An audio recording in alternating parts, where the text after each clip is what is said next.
ಗಂಡು ಸಿಂಹ ಹೆಣ್ಣು ಸಿಂಹ ನೋಡಿದ ತಕ್ಷಣ ಅತ್ಯಾಚಾರ ಮಾಡುತ್ತಾ? ಹೆಣ್ಮಕ್ಳು ಯಾಕೆ ಉದ್ರಿಕ್ತರಾಗೋದಿಲ್ಲ? ಹೆಂಡತಿ ಬಸರಾದ ತಕ್ಷಣ ನನ್ನ ಹೆಂಡತಿ ಬಸರಾಗಿದ್ದಾಳೆ ಅಂತ ಅವಳು ಸುಮ್ಮನೆ ಮಾವನ ತಿನ್ಬಿಟ್ಟು ಬಸರಾಗಲ್ಲ. ಹೆಣ್ಣು ದೇವತೆ ಆದ್ಮೇಲೆ ಹೆಣ್ಣು ಪೂಜಾರಿ ಯಾಕೆ ಆಗಕ್ಕಾಗೋದಿಲ್ಲ? ಗಂಡು ಪೂಜಾರಿ ಇದು ಹೆಣ್ಣು ದೇವತೆಯ ದೇಹನ್ನೆಲ್ಲ ಏನೋ ಆ ಪ್ರತಿಮೆನ ತೊಳಿತಾನಲ್ಲ ಮುಟ್ಟಿ, ಅವನಿಗೆ ಯಾವ ಹಕ್ಕಿದೆ? ಮುಟ್ಟಿನ ಹೆಸರು ಹೇಳ್ಬಿಟ್ಟು ಅವ್ರನ್ನ ಮೂಲೆಗೆ ಹಾಕಿದ್ದಾರೆ. ದೇವತೆ ಮುಟ್ಟಾಗೋದಿಲ್ಲ, ದೇವತೆ ಮುಟ್ಟಾಗೋದಿಲ್ಲ ಅನ್ನೋಂಗಿದ್ರೆ ಅವಳು ಹೆಣ್ಣು ಅಂತ ಹೆಂಗ್ ಕರೆಸ್ಕೊಳಕ್ ಸಾಧ್ಯ? ದೇವರುಗಳದೇ ಸೃಷ್ಟಿ ಮನುಷ್ಯರು ಅನ್ನೋದಾದ್ರೆ ಮುಟ್ಟು ಕೆಟ್ಟದಾಗಕ್ಕೆ ಹೆಂಗ್ ಸಾಧ್ಯ? ಹಾಗಾದ್ರೆ ಮ್ಯಾನುಫ್ಯಾಕ್ಚರಿಂಗ್ ಡಿಫೆಕ್ಟ್ ಅಂತ ಹೇಳ್ಬೋದು. ಮುಟ್ಟು ಕೆಟ್ಟದ್ದು ಅನ್ನೋದಾದ್ರೆ ದೇವ್ರದ್ದು ತಪ್ಪದು. ಹಂಗಾದ್ರೆ ಪೂಜೆ ಯಾಕೆ ಮಾಡ್ತೀರಿ? ತಪ್ಪು ಮಾಡೋವನನ್ನ. ಹೆಣ್ಮಕ್ಳು ಹೆರಿಗೆ ನೋವು ಬರ್ತದಲ್ಲ, ಅದ್ರ ಕಾಲ್ ಭಾಗದ ನೋವು ತಡ್ಕೊಂಡು ತೋರಿಸ್ಲಿ ಅವ್ರು? ಖಂಡಿತ ಸಾಧ್ಯ ಇಲ್ಲ. ಬರೀ ಪೀರಿಯಡ್ಸ್ ಪೇನ್ ತಡ್ಕೊಳಕ್ ಆಗೋದಿಲ್ಲ ಗಂಡಸರುಗಳಿಗೆ. ಯಾಕೆ ಬೆಳೆಸ್ಬೇಕು? ನಾನು ಯಾಕೆ ಈ ಸಮಾಜಕ್ಕೆ ಕೊಡುಗೆ ಹಾಕೊಡ್ಬೇಕು? ಸಾಯಿಲಿ ಸಮಾಜ ಅಂತ ಮಹಿಳೆಯರು ತೀರ್ಮಾನ ಮಾಡಿದ್ರೆ ಯಾವ ಸಮಾಜ ಉಳಿಯುತ್ತೆ? ನೀವು ಕೆರ್ದು ಕೆರ್ದು ಬಿಸಾಕ್ತಿರ್ತೀರಲ್ಲ ಮೀಸೆಗಡ್ಡ, ಏನಾದ್ರೂ ಪ್ರಯೋಜನ ಇದೆಯಾ ಇದರಿಂದ? ಆದ್ರೆ ಮೀಸೆ ತಿರ್ಕೊಂಡು ಏನ್ ಹೇಳ್ತಾರೆ? ನಾನು ಗಂಡು. ಅವ್ರು ಹೇಳೋದೇನು? 10 ವರ್ಷದಿಂದ 50 ವರ್ಷದ ಮಹಿಳೆಯರು ಮುಟ್ಟಾಗ್ತಾರೆ, ಅದಕ್ಕೆ ದೇವಸ್ಥಾನಕ್ಕೆ ಬರ್ಬಾರ್ದು ಅಂತ. ಮುಟ್ಟಾದ್ರೆ ಇವನ್ಗೇನ್ ಪ್ರಾಬ್ಲಮ್? ಈ ಮುಟ್ಟಾಳನ್ಗೆ 9 ಮುಟ್ಟುಗಳ ಪ್ರಾಡಕ್ಟ್ ಒಂದು ಮಗು. ಗಂಡಸರಿಗೆ ಮಡಿ ಅನ್ನೋ ಕಾನ್ಸೆಪ್ಟ್ ಬೇರೆ, ಹೆಣ್ಮಕ್ಳಿಗೆ ಮಡಿ ಅನ್ನೋ ಕಾನ್ಸೆಪ್ಟ್ ಬೇರೆ. ಹೆಂಗಾಗುತ್ತೆ? ಇನ್ನೊಂದು ಮಹಿಳೆಯರ ಮೇಲೆ ಆರೋಪ ಇರುವಂಥದ್ದು, ಇಂಥ ಅತ್ಯಾಚಾರ ದೌರ್ಜನ್ಯಗಳಿಗೆ ಮಹಿಳೆಯರೇ ಕಾರಣ. ಅವರು ಇಂತಿಂಥ ಬಟ್ಟೆ ಹಾಕ್ಕೊಂಡು ಬರ್ತಾರೆ, ಅದೇ ಅವ್ರನ್ನ ಹುಡುಗರನ್ನ ಉತ್ತೇಜನ ಮಾಡುತ್ತೆ ಅಂತ. ಯಾಕೆ ಉತ್ತೇಜನ ಆಗ್ಬೇಕು ಹುಡುಗರುಗಳು? ಈಗ ಕೋಳಿ ಬಟ್ಟೆನೇ ಹಾಕೊಳ್ಳೋದಿಲ್ಲ, ಕೋತಿ ಬಟ್ಟೆನೇ ಹಾಕೊಳ್ಳೋದಿಲ್ಲ, ಸಿಂಹ ಬಟ್ಟೆನೇ ಹಾಕೊಳ್ಳೋದಿಲ್ಲ. ಗಂಡು ಸಿಂಹ ಹೆಣ್ಣು ಸಿಂಹ ನೋಡಿದ ತಕ್ಷಣ ಅತ್ಯಾಚಾರ ಮಾಡುತ್ತಾ? ನೇಚರಲ್ಲಿ ಇಲ್ಲ ಆ ಥರದ್ದು. ಹೌದು. ಇರುವೆ ಮಾಡುತ್ತಾ? ಆನೆ ಮಾಡುತ್ತಾ? ಹೋಗ್ಲಿ, ನಾಯಿ ಮಾಡುತ್ತಾ? ಇಡೀ ಪ್ರಪಂಚದಲ್ಲಿ ಇಡೀ ಪ್ಲಾನೆಟ್ ಅಲ್ಲಿ, ಭೂಗೋಳದಲ್ಲಿ ಇರುವಂತಹ ಯಾವುದೇ ಗಂಡು ಪ್ರಾಣಿ ಹೆಣ್ಣು ಪ್ರಾಣಿಯನ್ನ, ತನ್ನದೇ ಪ್ರಭೇದದ ಹೆಣ್ಣು ಪ್ರಾಣಿನ ನೋಡಿದ ತಕ್ಷಣ ಏನು ಅತ್ಯಾಚಾರ ಮಾಡಬೇಕು, ನಾನು ಕ್ರೂರತೆ ತೋರಿಸ್ಬೇಕು, ನಾನು ಹೀಯಾಳಿಸ್ಬೇಕು ಅಂತ ಅವ್ರ ತಲೆಗೆ ಬರೋದಿಲ್ಲ. ಇದೊಂದೇ ಒಂದು ಗಂಡು ಪ್ರಭೇದಕ್ಕೆ ಯಾಕೆ? ಇದೊಂದೇ ಒಂದು ಪ್ರಭೇದದಲ್ಲಿ ಇರುವಂತಹ ಗಂಡಸರಿಗೆ ಯಾಕೆ ಬರುತ್ತೆ? ಮಾನವ ಜೀವಿನೂ ಕೂಡ ಒಂದು ಪ್ರಭೇದ ಅಷ್ಟೇ. ಇಡೀ ಜೀವಿಗಳಲ್ಲಿ ಇದು ಒಂದು ಪ್ರಭೇದ, ಮನುಷ್ಯರು ಕೂಡ ಒಂದು ಪ್ರಭೇದ ಅಷ್ಟೇ. ಇರುವೆಗೆ ಎಷ್ಟು ಹಕ್ಕಿದೆಯೋ ಈ ಭೂಮಿಯಲ್ಲಿ ಜೀವನ ಮಾಡಕ್ಕೆ ನಮಗೂ ಅಷ್ಟೇ ಹಕ್ಕಿದೆ. ಅಲ್ಲೂ ಕೂಡ ಗಂಡು ಹೆಣ್ಣು ಇದ್ದಾವೆ. ಆನೆ ಅಂತ ದೊಡ್ಡ ಪ್ರಾಣಿ, ತಿಮಿಂಗಲದಂತಹ ದೊಡ್ಡ ಪ್ರಾಣಿ ಇಂದ ಹಿಡಿದು ಸಣ್ಣ ಮೀನುವರೆಗೂ ಕೂಡ ಎಲ್ಲದರಲ್ಲೂ ಗಂಡು ಹೆಣ್ಣುಗಳಿದ್ದಾವೆ. ಅವು ಯಾವ ರೇಪ್ ಮಾಡುದಿಲ್ಲ. ಇದೊಂದು ಪ್ರಭೇದದಲ್ಲಿರುವಂತ ಗಂಡು ಜೀವಿ ಯಾಕೆ ಹೆಣ್ಣು ಜೀವಿನ ನೋಡಿದ ತಕ್ಷಣ ರೇಪ್ ಮಾಡ್ಬೇಕು ಅನ್ಸುತ್ತೆ?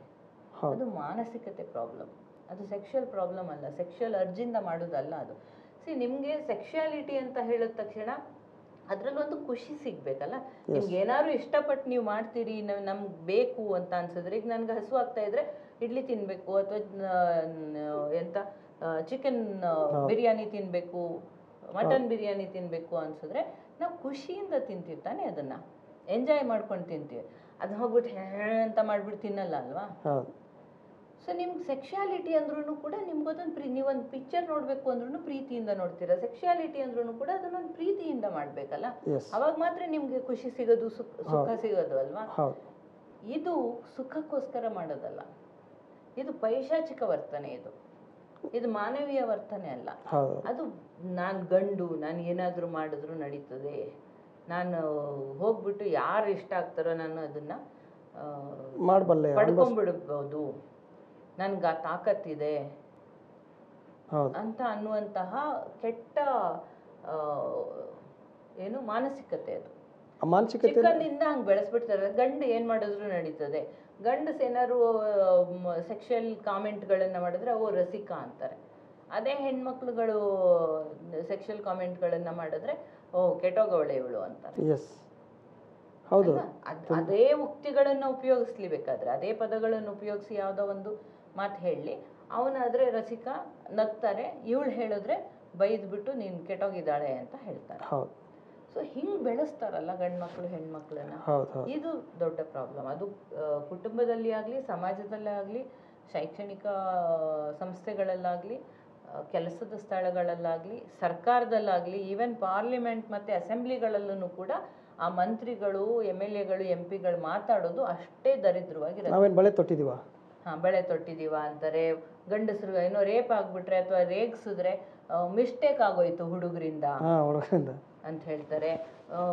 ಅಯ್ಯೋ ಎಷ್ಟು ಚೆನ್ನಾಗಿರೋಳು ನೋಡಿದ್ರೆ ನಮಗೆ ಹಂಗನ್ನಿಸ್ತದೆ, ಇನ್ನು ಬಿಸಿರಕ್ತಾ ಇರೋ ಯುವಕರುಗಳಿಗೆ ಅನ್ಸೋದಿಲ್ವಾ ಅಂತ ಮಾತಾಡ್ತಾರೆ. ಹಾಗಾದ್ರೆ ಹೆಣ್ಮಕ್ಳು ಯಾಕೆ ಉದ್ರಿಕ್ತರಾಗೋದಿಲ್ಲ?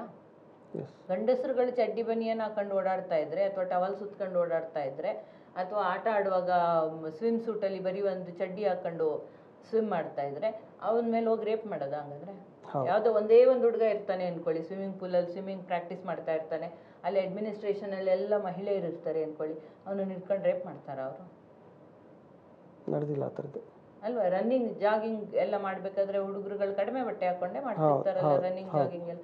ಅವಾಗ ಏನಾದ್ರು ಪಾರ್ಕಲ್ಲಾಗ್ಲಿ ಎಲ್ಲಾದ್ರೂ ರೇಪ್ ಆಗಿದ್ಯಾ? ಇಲ್ಲ ತಾನೆ. ತಾಯಿ ತನ್ನ ಮಗುನ ಚಿಕ್ಕಂದಿಂದ ಬೆಳೆಸ್ತಾಳಲ್ಲ, ತಿಕ್ಕ ತೊಳೆದು ಮಕ್ಕ ತೊಳೆದು ಎಲ್ಲ ಬೆಳೆಸ್ತಾಳೆ. ದೊಡ್ಡವನಾದ್ರೂ ಅವನಿಗೆ ಸ್ನಾನ ಮಾಡಿಸ್ತಾ ಇರ್ತಾಳೆ, ಏನೋ ಪ್ರೈಮರಿ ಸ್ಕೂಲ್ ಮಿಡ್ಲ್ ಸ್ಕೂಲ್ ಲೆವೆಲಲ್ಲೆಲ್ಲ ಸ್ನಾನ ಮಾಡಿಸಿ ಕಳಿಸ್ತಾ ಇರ್ತಾಳೆ. ರೇಪ್ ಮಾಡಿದಾಳ? ಆದರೆ ಅಪ್ಪ ಅದೊಂದು ರೇಪ್ ಮಾಡಿದ್ದಾನೆ.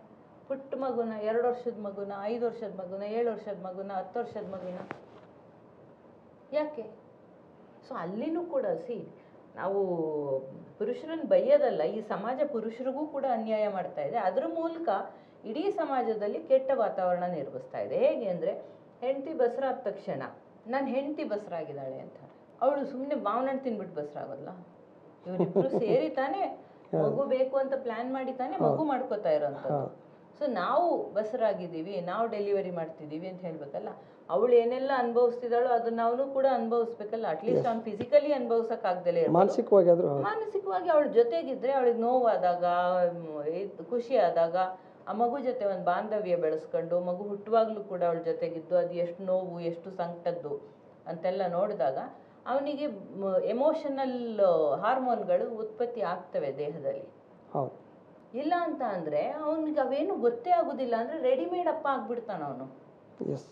ರೆಡಿಮೇಡ್ ಅಪ್ಪನಿಗೆ ಏನು ಗೊತ್ತು? ಈಗ ಚಿಕ್ಕ ಮಕ್ಳುಗಳಿಗೆ ನನಗೆ ಮೊಬೈಲ್ ಬೇಕು ಅಂತ ಹಠ ಮಾಡ್ತಾವಲ್ಲ, ಅವುಗಳಿಗೆ ಏನು ಗೊತ್ತು ಅದ್ರದ್ದು ಮೊಬೈಲ್ದು ವ್ಯಾಲ್ಯೂ ಎಷ್ಟು? ಅದನ್ನು ಒಂದು 10,000 20,000 ಮೊಬೈಲ್ ಕೊಂಡ್ಕೋಬೇಕು ಅಂದರೆ ಅಥವಾ 50,000 ನನಗೆ ಐಫೋನೇ ಬೇಕು ಅಂತೆಲ್ಲ ಮಕ್ಳುಗಳು ಹಠ ಮಾಡ್ತಾವಲ್ಲ. ಅದು 1 ಲಕ್ಷ ಸಂಪಾದನೆ ಮಾಡಬೇಕಂದ್ರೆ ಎಷ್ಟು ಕಷ್ಟಪಡ್ತಾ ಇದ್ದಾರೆ ಅಪ್ಪ ಅಮ್ಮ ಅಂತ ಮಗುಗೆ ಏನು ಗೊತ್ತಾಗತ್ತೆ? ಸೇಮ್ ಮ್ಯಾನರಲ್ಲಿ ಅಪ್ಪನಿಗೆ ಗೊತ್ತಾಗೋದಿಲ್ಲ ಮಗು ಹುಟ್ಟಿಸ್ಬೇಕಾದ್ರೆ ಒಂದು ಅಮ್ಮ ಎಷ್ಟು ಕಷ್ಟಪಡ್ತಾಳೆ ಅನ್ನುವಂಥದ್ದು. ಅದ್ರದ್ದು ಎಮೋಷನಾಲಿಟಿ ಬರುವುದೇ ಇಲ್ಲ. ಹಾಗಾಗಿ ಅವನು ಆರಾಮಾಗಿ ಅಮ್ಮನಿಗೆ ಒದಿತಾನೆ, ಬಸ್ರಿ ಆಗಿದ್ದವಳಿಗೂ ಒದಿತಾನೆ, ಮಕ್ಕಳು ಹುಟ್ಟಿದ್ಮೇಲೆ ಮಕ್ಕಳು ಸಮೇತ ಮನೆಯಿಂದ ಆಚೆಗೆ ಹಾಕ್ತಾನೆ. ಅವನಿಗೆ ಆ ಎಮೋಷನಲ್ ಹಾರ್ಮೋನ್ಗಳೇ ಬರ್ದಂಗೆ ಆಗೋಗಿದೆ. ಅವನೇ ಮಾಡ್ಕೊಂಡಿರುವಂಥ ಸುಳಿಯಲ್ಲಿ ಅವನು ಸಾಯ್ತಾ ಇದ್ದಾನೆ. ಸೊ ಅವ್ನಿಗೆ ಒಳ್ಳೊಳ್ಳೆ ಊಟ ಹಾಕಬೇಕು, ಉಳ್ದಿದ್ದು ಬೆಳೆದಿದ್ದು ಅವಳು ತಿನ್ನಬೇಕು. ಸೊ ವೀಕ್ ಆಗ್ತಾ ಮಹಿಳೆಯರು ಫಿಸಿಕಲಿ ವೀಕ್ ಆಗ್ತಾ ಮತ್ತು ಮೆಂಟಲಿ ಸಫೋಕೇಟ್ ಆಗ್ತಾ ಬೆಳೀತಾ ಇದ್ದಾರೆ. ಸೊ ನಿಮ್ಗೊಂದು ಆರೋಗ್ಯವಾದಂತಹ ಸಮಾಜ ಬೇಕು ಅಂತ ಹೇಳಿದ್ರೆ ಹೆಣ್ಮಕ್ಳನ್ನ ಹುಟ್ಟುತ್ತಾ ಇದ್ದಂಗೆನೆ ಪೌಷ್ಟಿಕಾಂಶದ ಆಹಾರ ಕೊಟ್ಟು ದೇಹ ಚೆನ್ನಾಗಿ ಬೆಳೆಯುವಂಗೆ, ಮನಸ್ಸು ಚೆನ್ನಾಗಿ ಬೆಳೆಯುವಂಗೆ, ಖುಷಿಯಾಗಿರೋ ರೀತಿಯಲ್ಲಿ ನೀವು ಬೆಳೆಸಿದ್ರೆ ಮುಂದೆ ಅವಳು ಮಗು ಮಾಡಿಕೊಂಡಾಗ ಖುಷಿಯಿಂದ ಮಗು ಹುಟ್ಟಿಸ್ತಾಳೆ. ಆರೋಗ್ಯವಂತ, ಮಾನಸಿಕವಾಗಿ ದೈಹಿಕವಾಗಿ ಆರೋಗ್ಯವಂತ ಮಗು ಹುಟ್ಟುತ್ತೆ. ಸೊ ಹಾಗೆ ಖುಷಿಯಿಂದ ಬೆಳೆಸಿದಾಗ ಆ ಹುಡುಗನೂ ಕೂಡ, ಹುಡುಗ ಆಗಲಿ ಹುಡುಗಿ ಆಗಲಿ, ಅವರು ಸಮಾಜಕ್ಕೆ ಆರೋಗ್ಯವಂತ ಅಂತ ವ್ಯಕ್ತಿ ಆಗ್ತಾರೆ. ಇಲ್ಲಾಂದರೆ ತಾಯಿ ಅನುಭವಿಸ್ತಾ ಇರೋದನ್ನೆಲ್ಲ ನೋಡಿ ಓ ಇದೇ ಸರಿ ಏನೋ ಅಂದ್ಕೊಂಡು, ಅಥವಾ ತಾಯಿ ಮೇಲೆ ತುಂಬ ಪ್ರೀತಿ ಇದ್ದವನು ಸಮಾಜದ ಮೇಲೆ ಕೋಪ ಬೆಳೆದು ಅವನು ಆ್ಯಂಟಿ ಸೋಷಿಯಲ್ ಎಲಿಮೆಂಟ್ ಆಗಿ ಬೆಳೆದ್ರೆ ಮುಂದೆ ಮಹಿಳೆಗೂ ತೊಂದರೆ, ಇಡೀ ಸಮಾಜಕ್ಕೂ ತೊಂದರೆ. ಸೊ ನಿಮ್ಗೊಂದು ಆರೋಗ್ಯವಾದಂತಹ ಸಮಾಜ ಬೇಕು ಅಂದರೆ ಹೆಣ್ಮಗು ಹುಟ್ಟಿದಾಗಿಂದನೂ ಶುರು ಮಾಡಿ ಕೊನೆಯವರೆಗೂ ಕೂಡ ಮಹಿಳೆಯರನ್ನು ಬಹಳ ಖುಷಿಯಾಗಿರುವಂಗೆ, ಆರೋಗ್ಯವಾಗಿರುವಂಗೆ, ಮಾನಸಿಕವಾಗಿ ದೈಹಿಕವಾಗಿ ಆರೋಗ್ಯವಾಗಿರೋಂಗೆ ನೋಡಿಕೊಂಡ್ರೆ ಆರೋಗ್ಯವಾದಂಥ ಸಮಾಜ ಸಿಗುತ್ತೆ. ಇಲ್ಲ ಅಂದರೆ ನೀವು ಆರೋಗ್ಯವಾದಂತಹ ಸಮಾಜ ನಿರ್ಮಾಣ ಮಾಡಲಿಕ್ಕೆ ಸಾಧ್ಯನೇ ಇಲ್ಲ. ಸೊ ಈ ನಿಟ್ಟಿನಲ್ಲಿ ಯೋಚನೆ ಮಾಡೋದಕ್ಕೆ ಎಷ್ಟು ಜನಕ್ಕೆ ತಾಕತ್ತಿದೆ ಪಾರ್ಲಿಮೆಂಟು ಮತ್ತು ಅಸೆಂಬ್ಲಿಗಳಲ್ಲಿ ಕೂತಿರೋರಿಗೆ? ಅಲ್ಲಿಯವ್ರನ್ನ ಸ್ವಚ್ಛ ಮಾಡೋಕೆ ಮೊದಲು ಎಷ್ಟು ಜನ ಇಷ್ಟು ಸೂಕ್ಷ್ಮ ಪ್ರಜ್ಞರಾಗಿ ಯೋಚನೆ ಮಾಡ್ತಾರೆ? ಪಾಲಿಸಿ ಮೇಕಿಂಗ್ ಅವ್ರ ಕೈಯಲ್ಲೇ ಇರೋದಲ್ವಾ? ಅಲ್ಲ, ಇದಕ್ಕೆ ಪೂರಕವಾಗಿ ರಾಜಕಾರಣಿಗಳಿಗೆ ಅಂದರೆ ಅವ್ರಿಗೆ ಪುರುಷ ಅಹಂಕಾರ ಒಂದು ಮತ್ತು ಅಧಿಕಾರದ ಮದ ಒಂದು, ಅವೆರಡೂ ಸೇರಿಕೊಂಡು ಮಹಿಳೆಯರು ಅಂತಂದರೆ ಭೋಗದ ವಸ್ತು ಅನ್ನೋ ರೀತಿ. ಇತ್ತೀಚೆಗೆ ನೀವು ಮೇಟಿಯಿಂದ ಹಿಡಿದು ಜಾರಕಿಹೊಳಿಯಿಂದ ರಮೇಶ್ ಜಾರಕಿಹೊಳಿಯಿಂದ ಹಿಡಿದು ಈಗ ಮಾಜಿ ಸಿ ಎಮ್ನೊಂದು ಓಡಾಡ್ತಾ ಇದೆ, ಪ್ರಜ್ವಲ್ ರೇವಣ್ಣ ಆಗಿರ್ಬೋದು. ಅವಳು ನನಗೋಸ್ಕರ ನಾನು ಭೋಗಿಸುವಂಥ ವಸ್ತು ಅನ್ನೋ ರೀತಿಯ ಮನಸ್ಥಿತಿ ರಾಜಕಾರಣಿಗಳಿದೆ. ಹಾಗಾಗಿ ಯಾರನ್ನ ನಾವು ಆಯ್ಕೆ ಮಾಡಿ ಕಳಿಸ್ತೀವಿ ಅನ್ನೋದು ಬಹಳ ಮುಖ್ಯ ಆಗುತ್ತೆ. ಅವನು ಪ್ರಜ್ವಲ್ ರೇವಣ್ಣ ಅನ್ನೋನು ಅವನು 5 ವರ್ಷ MP ಆಗಿದ್ದಾಗ ಇಡೀ ಅವನ MP ಟರ್ಮಲ್ಲಿ ಮಾಡಿರೋದು ಇದೊಂದೇ ಸಾಧನೆ. ಅದನ್ನ ಸಾಧನೆ ಅಂತೀರಿ ಅಂದ್ರೆ ಕೃತ್ಯ.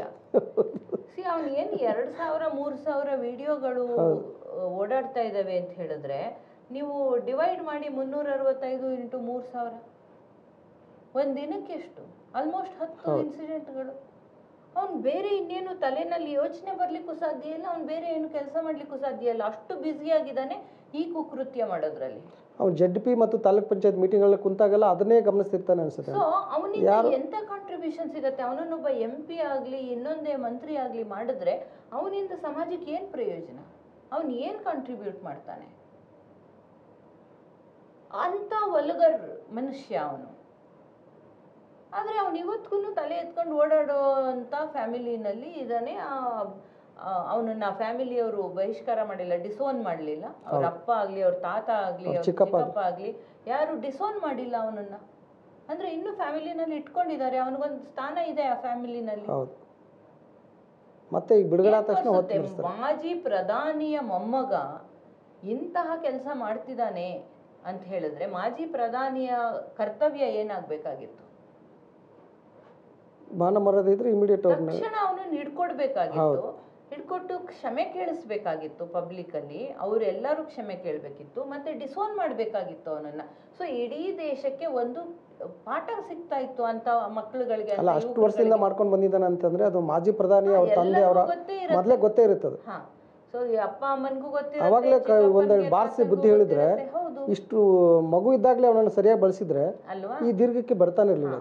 ಸೊ ಇನ್ನೊಂದು ನಾವು ಗಮನಿಸಬೇಕಾದ್ದು, ಈ ಮಹಿಳೆಯರ ಮೇಲೆ ದೌರ್ಜನ್ಯ, BJP ಶಾಸಕನ ದುರ್ವರ್ತನೆ, BJP ಕಾರ್ಯಕರ್ತ ಅಥವಾ RSS ಹಿಂದೂ ಪರ ಸಂಘಟನೆ ಕಾರ್ಯಕರ್ತ ಅಂಥವ್ರು ಯಾಕೆ ಈ ಥರದ ನಾವು ಅಕ್ಕ ತಮ್ಮ ತಾಯಿ ದೇವತೆ ಅಂತೆಲ್ಲ ಕರೀತಾನೆ, ಅವರೇ ಯಾಕೆ ಈ ಥರದ ಕೆಲಸಗಳು ಮಾಡ್ತಾರೆ ಅಂತ. ಅವ್ರ ತಲೆನಲ್ಲಿ ಸಗಣಿ ತುಂಬ್ಕೊಂಡಿದ್ದಾರೆ. ಅದಕ್ಕೆ ಅದು ಏನು ದನದ ಸಗಣಿನೂ ಅಲ್ಲ. ದನದ ಸಗಣಿ ಆದರೆ ಸ್ವಲ್ಪನಾದರೂ ಪ್ರಕೃತಿ ಇರುತ್ತೆ, ಮೋಸ್ಟ್ಲಿ ಹಂದಿ ಸಗಣಿ ಇರಬೇಕು ಅವ್ರ ತಲೆ ಒಳಗಡೆ. ಯಾಕೆ ಇಷ್ಟು ಕೆಟ್ಟದಾಗ ಅವ್ರು ಬಿಹೇವ್ ಮಾಡ್ತಾ ಇದ್ದಾರೆ ಅಂದರೆ ಅವರು ಸಂಪೂರ್ಣವಾಗಿ ಪೇಟ್ರಿಯಾರ್ಕಿ ಸಿಸ್ಟಮ್ನ ನಂಬ್ಕೊಂಡ್ಬಿಟ್ಟಿದ್ದಾರೆ. ಅದೇ ಸರಿ, ಮನುಸ್ಮೃತಿಯಲ್ಲಿ ಏನು ಬಂದಿದೆಯೋ ಅದೇ ಸರಿ, ಅದ್ರ ಪ್ರಕಾರನೇ ಭಾರತ ಇರಬೇಕು, ಹಿಂದೂ ಸಂಸ್ಕೃತಿ ಅಂದರೆ ಅದು ಅಂತ ತಿಳ್ಕೊಂಬಿಟ್ಟಿದ್ದಾರೆ ಅವ್ರುಗಳು. ಏನನ್ನು ತುಳಿಯೋದೇ ಹಿಂದೂ ಸಂಸ್ಕೃತಿ ಅಲ್ವೇ ಅಲ್ಲ.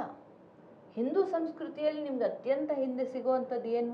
ಹರಪ್ಪ ಮೊಹೆಂಜೊದಾರೋ. ನಿಮಗೆ ಹಿಂದೂ ಅನ್ನುವಂಥದ್ದು ಧರ್ಮ ಅಲ್ಲ, ಸಂಸ್ಕೃತಿ ಅಂತ ನೀವು ಹೇಳ್ಬೋದು. ಸಿಗುವಂಥದ್ದೇನು? ಹರಪ್ಪ ಮೊಹೆಂಜೊದಾರೋದು ಹಿಸ್ಟ್ರಿ. ಅಲ್ಲಿ ಏನಿದೆ? ಶಕ್ತಿ ದೇವತೆಗಳು, ಹೆಣ್ಣು ದೇವತೆ ಅಲ್ವಾ? ಆದಿ ದೇವತೆ ಅಂತ ಹೇಳೋದು ಹೆಣ್ಣನ್ನೇನೆ ಅಲ್ವಾ? ಅದು ಹಿಂದೂ ಸಂಸ್ಕೃತಿ. ಇವ್ರು ಏನು ಮಾಡ್ತಾ ಇದ್ದಾರೆ? ಹೆಣ್ಣು ದೇವತೆ ಆದಮೇಲೆ ಹೆಣ್ಣು ಪೂಜಾರಿ ಯಾಕಾಗಕ್ಕಾಗೋದಿಲ್ಲ? ಈವನ್ ಹೆಣ್ಣು ದೇವಸ್ಥಾನಕ್ಕೂ ಕೂಡ, ಮಾರಮ್ಮ ಆಗಲಿ, ಕಾಳಮ್ಮ ಆಗಲಿ, ಸರಸ್ವತಿ, ದುರ್ಗೆ, ಯಾವುದೇ ದೇವಸ್ಥಾನದಲ್ಲಿ ಗಂಡು ಪೂಜಾರಿಗೆ ಏನು ಕೆಲಸ? ಗಂಡು ಪೂಜಾರಿ ಇದು ಹೆಣ್ಣು ದೇವತೆಯ ದೇಹನ್ನೆಲ್ಲ ಏನೋ ಆ ಪ್ರತಿಮೆನ ತೊಳಿತಾನಲ್ಲ ಮುಟ್ಟಿ, ಅವನಿಗೆ ಯಾವ ಹಕ್ಕಿದೆ? ಯಾಕೆ ಮಾಡ್ಬೇಕು ಅವನದನ್ನ? ಗಂಡು ದೇವರುಗಳಿರೋ ಕಡೆ ಗಂಡಸರು ಪೂಜಾರಿಗಳಾಗ್ಲಿ ಅಲ್ಲ, ಹೆಣ್ಮಕ್ಳು ಯಾಕೆ ಪೂಜಾರಿ ಆಗ್ಬಾರ್ದು? ಮುಟ್ಟಿನ ಹೆಸರು ಹೇಳ್ಬಿಟ್ಟು ಅವ್ರನ್ನ ಮೂಲೆಗೆ ಹಾಕಿದ್ದಾರೆ. ದೇವತೆ ಮುಟ್ಟಾಗೋದಿಲ್ವಾ? ದೇವತೆ ಮುಟ್ಟಾಗೋದಿಲ್ಲ ಅನ್ನೋಂಗಿದ್ದಿದ್ರೆ ಅವಳು ಹೆಣ್ಣು ಅಂತ ಹೆಂಗೆ ಕರೆಸ್ಕೊಳಕ್ ಸಾಧ್ಯ? ದೇವರುಗಳದೇ ಸೃಷ್ಟಿ ಮನುಷ್ಯರು ಅನ್ನೋದಾದ್ರೆ ಮುಟ್ಟು ಕೆಟ್ಟದಾಗಕ್ಕೆ ಹೆಂಗೆ ಸಾಧ್ಯ? ಹಾಗಾದ್ರೆ ಮ್ಯಾನುಫ್ಯಾಕ್ಚರಿಂಗ್ ಡಿಫೆಕ್ಟ್ ಅಂತ ಹೇಳ್ಬೋದು ಅಲ್ವಾ? ಹಾಗಾದ್ರೆ ದೇವರು ಕೂಡ ಸರಿ ಇಲ್ಲ ಅಂತ ಹೇಳ್ಬೇಕಾಗತ್ತೆ. ಒಂದೋ ದೇವ್ರು ಮಾಡಿದ್ದೇ ಸರಿ ಅಂತ ಅನ್ನೋದಾದ್ರೆ ಮುಟ್ಟುನು ಸರಿ, ಅದು ಮೈಲ್ಗೆ ಅಲ್ಲ. ಸೊ ದೇವ್ರದ್ದು ತಪ್ಪಿಲ್ಲ ಅಂತ ಹೇಳ್ಬೇಕಾಗತ್ತೆ. ಮುಟ್ಟು ಕೆಟ್ಟದ್ದು ಅನ್ನೋದಾದ್ರೆ ದೇವ್ರದ್ದು ತಪ್ಪದು. ಹಂಗಾದ್ರೆ ಪೂಜೆ ಯಾಕೆ ಮಾಡ್ತೀರಿ ತಪ್ಪು ಮಾಡೋವನನ್ನ ಅಲ್ವಾ? ನನ್ನ ಒಬ್ಳು ಗೆಳತಿ ಹೇಳ್ತಾ ಇದ್ಲು, ಈ ದೇವರಾಗ್ಲಿ ಅಥವಾ ಪ್ರಕೃತಿ ಆಗ್ಲಿ ಹೆಣ್ಣಿಗೆ ಅನ್ಯಾಯ ಮಾಡಿದ್ದಾವೆ ಅನ್ಬೇಕಾದ್ರೆ ನಾವು ಯಾಕೆ ಅವರನ್ನ ಪೂಜೆ ಮಾಡಬೇಕು ಅಥವಾ ಅದನ್ನ ರಕ್ಷಣೆ ಮಾಡಕ್ಕೆ ಹೋಗಬೇಕು? ಎಸ್. ಮುಟ್ಟು ಮಹಿಳೆಗೆ ಅನೀಸಿನೆಸ್ ಪ್ರತಿ ತಿಂಗಳು, ಅದರ ನೋವು, ಮುಟ್ಟಿನ ನೋವು ಇದೆಯಲ್ಲ ಭಯಂಕರ, ಅದು ಕೂಡ ಹೆಣ್ಣಿಗೆನೆ.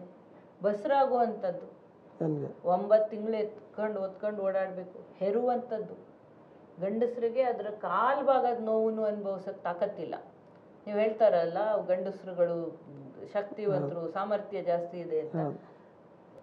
ಹೆಣ್ಮಕ್ಳು ಹೆರಿಗೆ ನೋವು ಬರ್ತದಲ್ಲ, ಅದ್ರ ಕಾಲು ಭಾಗದ ನೋವು ತಡ್ಕೊಂಡು ತೋರಿಸ್ಲಿ ಅವರು.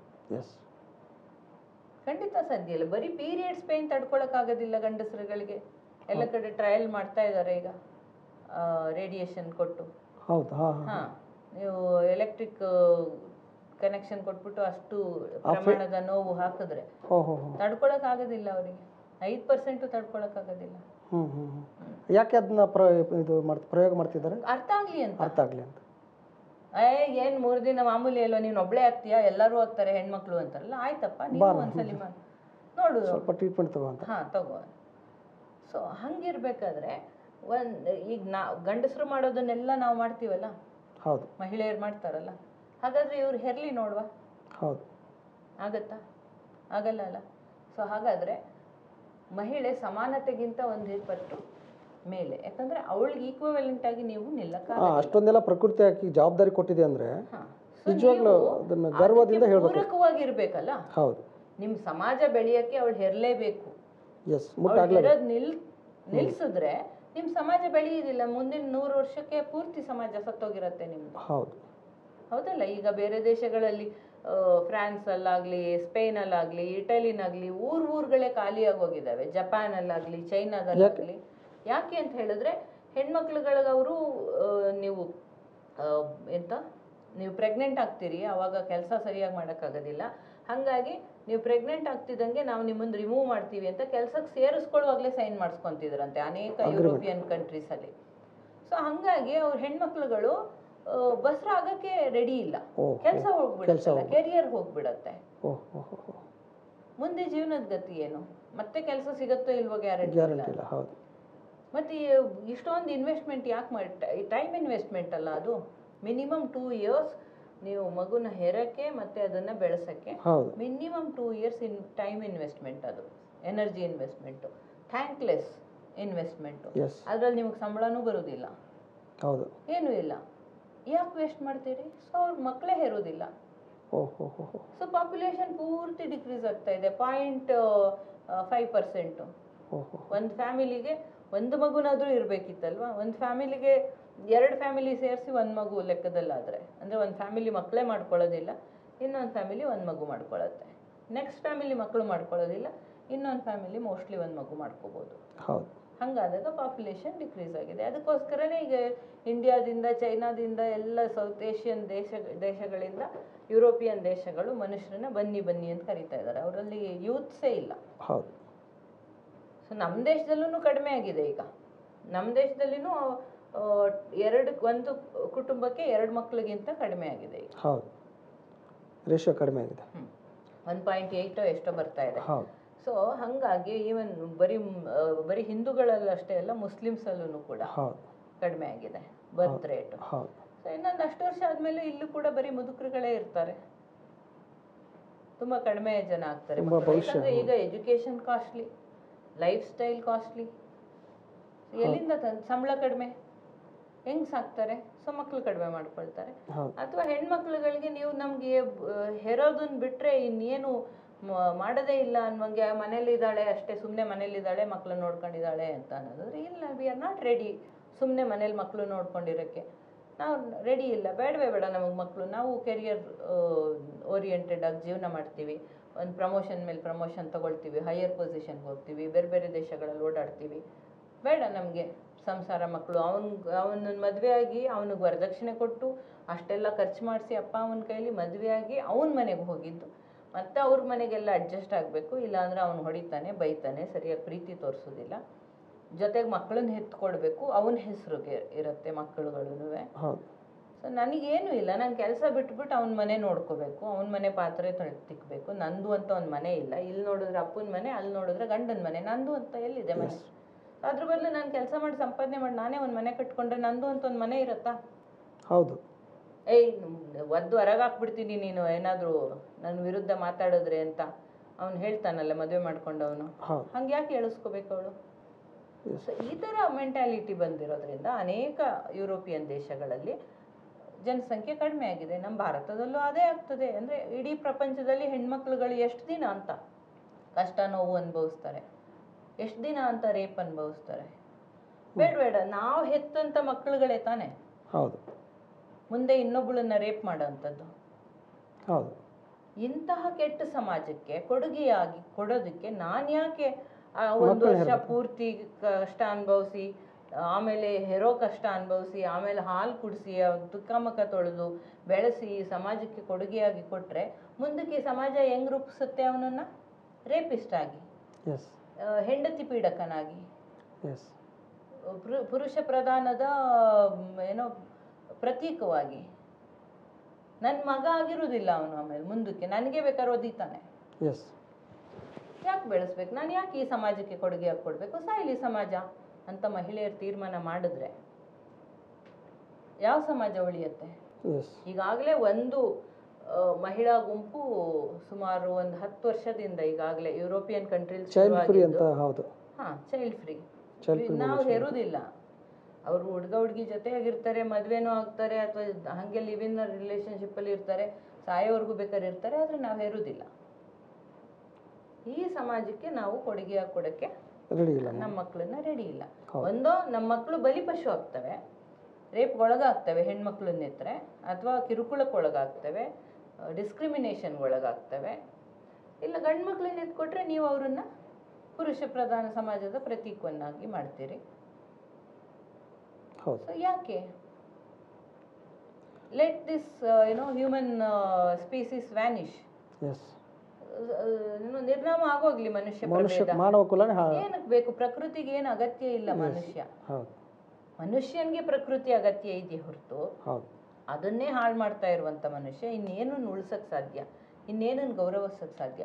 ತನ್ನ ಸಹಜೀವಿಯಾದಂತಹ ಒಂದು ಹೆಣ್ಮಗಳನ್ನ ತನ್ನ ಅಕ್ಕ ತಂಗಿಯಾಗಾಗ್ಲಿ, ತನ್ನ ತಾಯಿಯಾಗಾಗ್ಲಿ, ತನ್ನ ಮಗಳಾಗಾಗ್ಲಿ, ಕಲೀಗಾಗಲಿ, ಸಹಪಾಠಿಯಾಗಲಿ ಗೌರವಿಸ ಕಲಿಯದೇ ಇರುವಂತಹ ಈ ಗಂಡಸು ಹೆಂಡತಿನ ಮ್ಯೂಚುವಲ್ ಆಗಿ ಗೌರವಿಸ್ಬೇಕು. ಈಗ ಅವನು ಎಷ್ಟು ಎಕ್ಸ್ಪೆಕ್ಟ್ ಮಾಡ್ತಾನೋ ನನ್ನನ್ನು ಅವಳು ಗೌರವಿಸ್ಲಿ ಅಂತ, ಅವನು ಅವಳನ್ನ ಅಷ್ಟೇ ಗೌರವಿಸ್ಬೇಕಲ್ಲ. ಖಂಡಿತ.